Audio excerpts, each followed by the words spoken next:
हम लोग घर में बैठ के पढ़ाई ही कर रहे थे, लेकिन हमें एक जयचंद से मुलाकात हो गई। उसने हमारे सपनों को ऐसे गला काटा जैसे मान लीजिए कटप्पा बाहुबली के पीठ में तलवार घोंप रहा। मान लीजिए मैं परीक्षा लूं दिल्ली पुलिस की और उसमें मैं आपसे सवाल ये पूछूं कि भाई रूस में लॉ एंड ऑर्डर कैसे मेंटेन होता है, चाइना में लॉ एंड ऑर्डर कैसे मेंटेन होता है, और यदि अभ्यर्थी उसका जवाब नहीं दे पाए तो आप कहेंगे आपके अंदर काबिलियत नहीं थी।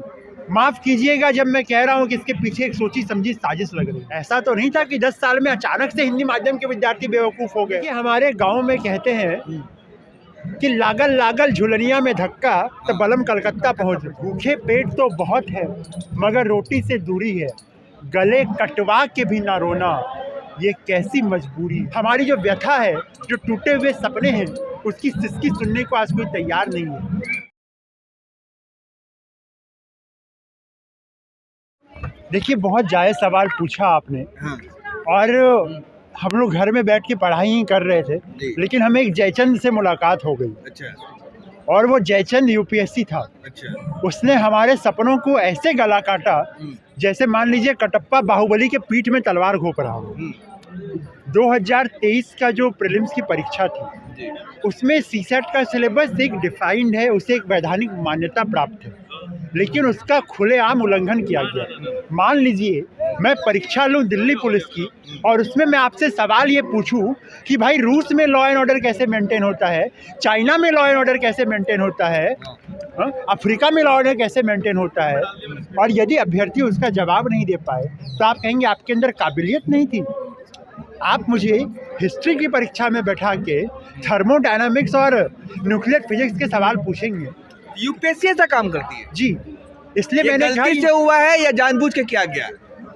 माफ कीजिएगा जब मैं कह रहा हूँ कि इसके पीछे एक सोची समझी साजिश लग रही है। और वो इसलिए उसकी तथ्यात्मक विवेचना ये है कि 2010 में यूपीएससी मेंस हिंदी माध्यम से जो विद्यार्थी लिख रहे थे उनकी संख्या थी 4170, और यही सेम आंकड़ा 2020 में घट के 470 हो गया। ऐसा तो नहीं था कि 10 साल में अचानक से हिंदी माध्यम के विद्यार्थी बेवकूफ़ हो गए। तो आपका जो सिलेबस है, यदि आप उसको एक तरह से कम्प्लीटली ब्रीच कर देंगे और बच्चे से ये उम्मीद करेंगे कि 2 घंटे में आपके अंदर से आर्यभट्ट और रामानुजन जन्म ले, तो मुझे लगता है वो सरासर नाइंसाफ़ी है। मतलब क्या हिंदी वेल्ड के बच्चों के साथ में सौतेला व्यवहार किया जा रहा है? वो तो किया ही जा रहा है। उसके साथ भी हमारी जो प्रमुखता से ये मांग है कि 2023 में सीसेट सिलेबस ब्रीच के कारण जिनका अटेम्प्ट खराब हुआ उन सबको एक कॉम्पेंसेटरी अटेम्प्ट मिले, और इसके अलावा 2020, 21 और 22, क्योंकि ये आधिकारिक तौर पे कोरोना पैंडेमिक ईयर थे सरकार के। पहले ही मैं ये जानना चाहूँगा कि एक तरफ देश में हिंदी के बढ़ावे को लेकर बात होती है, मध्य प्रदेश में और कई राज्यों में ने तो मेडिकल की पढ़ाई भी हिंदी में कर दी है, तो आप लोगों के साथ क्यों हो रहा है सौतेला व्यवहार, ये जानना चाहूँगा। देखिए हमारे गाँव में कहते हैं कि लागल लागल झुलनिया में धक्का तो बलम कलकत्ता पहुंच। तो लालू यादव कहते हैं।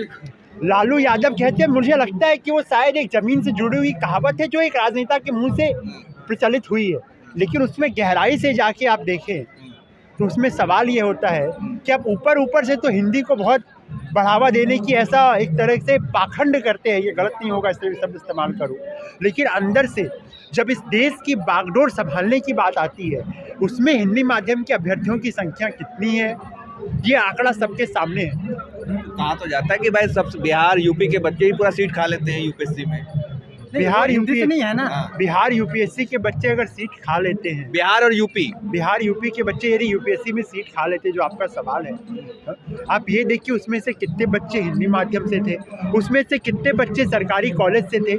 हमारा मानना ये है कि जो लोग चाहे मिजोरम के सरकारी स्कूल में बैठ के तैयारी कर रहा हो या तमिलनाडु के सरकारी स्कूल में बैठ के तैयारी कर रहे हैं, उन्हें भी देश की व्यवस्था में भाग लेने का उतना ही अधिकार है जो लोग दिल्ली मुंबई में बैठ के अपने महलों में बैठ के तैयारी कर रहे हो।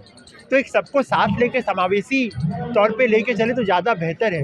और यदि जो हमारी पूरी मांग है उसको एक बहुत संक्षिप्त में यदि मैं काव्यपूर्ण तौर पे आपके सामने प्रस्तुत करूं तो भूखे पेट तो बहुत है मगर रोटी से दूरी है। भूखे पेट तो बहुत है मगर रोटी से दूरी है, गले कटवा के भी ना रोना ये कैसी मजबूरी है। आज जब मैं यहाँ खड़ा हूँ तो हमारे हृदय में आंसुओं का एक सैलाब है। हमारी जो व्यथा है, जो टूटे हुए सपने हैं, उसकी सिसकी सुनने को आज कोई तैयार नहीं है।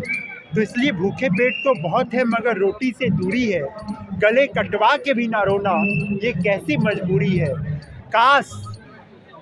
काश यूपीएससी और मोदी जी की आत्मा आज जिंदा होती, काश यूपीएससी और मोदी जी की आत्मा आज जिंदा होती तो वो भी चीख चीख के यही कहती कि ये कोविड और सीसेट कंपल्सरी अटेम्प्ट देना कल भी जरूरी था, आज भी जरूरी। अच्छा ये बताइए कि आप लोग कोविड आ गया, जिसकी वजह से क्या व्यथा हो गई? क्या आप लोगों ने एग्जाम दे दिया था, फिर उसके बाद आप लोगों को ड्रॉप कर दिया गया, या क्या हुआ कोविड में? मेरी अपनी एक कजिन सिस्टर है, उसके पिताजी एम्स में दिल्ली में कार्यरत थे। उसका प्रीलिम्स हो गया, मेंस एग्जामिनेशन के 2 दिन पहले उसके पिता की कोरोना से मौत हो गई और वो लड़की दिल्ली के ही लोधी क्रिमेटोरियम में शमशान घाट तक आई थी अपने पिता को आग देने, और वहाँ से उसने सारे वीडियो, सारा सर्टिफिकेट बना के भेजा यूपीएससी को कि ऐसी ऐसी बात है, मेरे पिता की मृत्यु हो गई है कोरोना से, मैं खुद कोविड पॉजिटिव हूँ। तो उसके बाद उसे क्वारंटाइन कर दिया गया, उसे यूपीएससी भवन में घुसने नहीं दिया गया। और ये क्या कि घुसने नहीं दिया गया क्योंकि आप कोविड पॉजिटिव है, इसलिए आपको भी एग्जाम देने नहीं दिया जा सकता, और वो एक्स्ट्रा अटेम्प्ट नहीं मिला। उनका वो साल भी खराब होगा। ऐसे सिर्फ एक लड़की की कहानी नहीं है, ऐसे देश में हजारों लाखों लड़के लड़कियों हैं जिनके साथ ये हुआ है, जो प्रीलिम्स क्वालिफाई करके मेंस क्वालिफाई करके या इंटरव्यू नहीं दे पाए, या प्रीलिम्स क्वालिफाई करके मेंस नहीं दे पाए। उन सबको लेके एक संवेदनशीलता इस देश के सियासतदानों में आए, उसी के लिए हमारा आप लोगों ने प्रयास है। मिलने की कोशिश की सरकार से, यूपीएससी के चीफ से? हम लोगों ने इस देश के तकरीबन सारे कैबिनेट मंत्री जो हैं और जो भारतीय जनता पार्टी के अध्यक्ष हैं सबसे मिल लिए हैं। संघ में बहुत सारे पदाधिकारियों से बात हुई। अभी 30 तारीख को डॉक्टर जितेंद्र सिंह से फिर से हमारी मीटिंग है। इसके अलावा इससे पहले डॉक्टर राजनाथ सिंह जी से मिले थे, और बहुत सारे देश के कम से कम 150 से 200 सांसद, उन्होंने चिट्ठी लिख के दी कि ये जो हुआ है, चाहे वो सीसेट का मामला हो या कोविड का मामला हो, इन सबको लेके, और सुप्रीम कोर्ट का ये कहना है कि सरकार को एक संवेदनशीलता दिखानी चाहिए और इन्हें एक प्रयास देना चाहिए। तो फिर क्या हुआ? फिर सरकार क्यों नहीं आके सुने? क्यों उनके कानों पे जू नहीं देंगे? जब आप कान में रुई डाल के बैठे हो तो बाहर चाहे लाउड स्पीकर पे कितनी भी तेज आवाज़ हो, आपको लगेगा कि सुनाई दे ही नहीं रहा है। तो मोदी जी तो आप लोगों को बढ़ावा देते हैं, हिंदी वालों को बढ़ावा देते हैं, और हर तरह से आप लोगों का सहयोग और समर्थन करते हैं, फिर क्या प्रॉब्लम है? जब बढ़ावा देने की असली बात आती है, क्योंकि आईएएस और आईपीएस और आईएफएस ये जो परीक्षाएं होती है, ये देश की मूल व्यवस्था को संभालते हैं। ये लोग देश की सबसे जो core of the core bureaucracy है वो ये होती है। अगर आप यहाँ पे असली तौर पे बढ़ावा नहीं दे रहे हैं तो बाकी आप मंच से आके कुछ भी बोलिए, लोगों को कितना भी झांसा दीजिए, मुझे लगता है वो एक साफ तौर पे एक ढोंग है, एक पाखंड है। मतलब कि आप लोगों को छला गया। बिल्कुल, वादे तो किए गए लेकिन पूरा नहीं किया गया। जी आप बताइए, आप कहाँ से हैं? हम बिहार से हैं, मेरा नाम सतीश यादव है। अच्छा, तो आपका भी छूट गया? जी मेरा वो नहीं छूटा, लेकिन मैं सीसेट को मुद्दे के लेकर हूँ, और हिंदी माध्यम से जिन्होंने कहा सीसेट ऐसा पेपर है ना जिसको आप कहते हैं कि हम 10th लेवल को, उसके सिलेबस आप देखेंगे उसमें लिखा है कि हम लेवल 10 तक पूछेंगे क्वेश्चन। आप लिखते हो तो लेवल 10 हो, लेकिन आप पूछते हो IIT JEE कैट के क्वेश्चन, आप लिख दो कि मैं JEE कैट का पढ़ूंगा, तो मैं जनरल जो हिंदी माध्यम का वो भरेगा ही नहीं फॉर्म। जैसे मैं ह्यूमैनिटी से हूँ तो ह्यूमैनिटी वाला फॉर्म ही नहीं भरना चाहिए, क्योंकि वो कभी IIT JEE का तैयारी नहीं करता है जो उसके फॉर्म के लायक है। लेकिन आप कहते हैं कि ये सब के लिए, जो सिंपल ग्रेजुएट है सबके लिए, इसका मतलब ये सिर्फ कहने के हैं, लेकिन वो है नहीं। हकीकत में वो सिर्फ उसी के लिए है जो IIT JEE के रखे। इवन सरकार के जो डाटा निकले हैं उसी से देखेंगे तो 65% व्यक्ति वो हैं जो टेक्निकल बैकग्राउंड से हैं।